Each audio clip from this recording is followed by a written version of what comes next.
நீங்கள் பார்த்துக் கொண்டிருப்பது நியூஸ் 21 செய்திகள். தமிழ்நாடு செய்திகளை உடனுக்குடன் தெரிந்து கொள்ள நியூஸ் 21 செய்திகளை பாருங்கள். உண்மை, உழைப்பு, உயர்வு. கரூரில் காவல்துறை சார்பில் சமுதாய ஒருங்கிணைப்பு கூட்டம். கரூர் மாவட்டம் குளித்தலை அண்ணா திருமண மண்டபத்தில் காவல்துறை சார்பில் பொதுமக்கள் மற்றும் வியாபாரிகளுக்கு சமுதாய ஒருங்கிணைப்பு கூட்டம் குளித்தலை டிஎஸ்பி செந்தில்குமார் தலைமையில் நடைபெற்றது.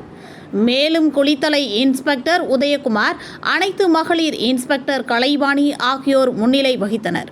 இந்நிகழ்வில் பெண்கள் பாதுகாப்பு, சிசிடிவி சைபர் குற்றம் மற்றும் போக்குவரத்து விதிகளை பின்பற்றுதல் குறித்த ஆலோசனைகள் வழங்கப்பட்டன. மேலும் பெண் குழந்தைகள் பாதுகாப்பு குறித்தும், பெண்களுக்கு ஏதேனும் வன்கொடுமைகள் மற்றும் பாதிப்புகள் ஏற்பட்டால் 181 என்ற எண்ணிற்கு அழைத்து தங்களது புகார்களை தெரிவிக்க வேண்டும்.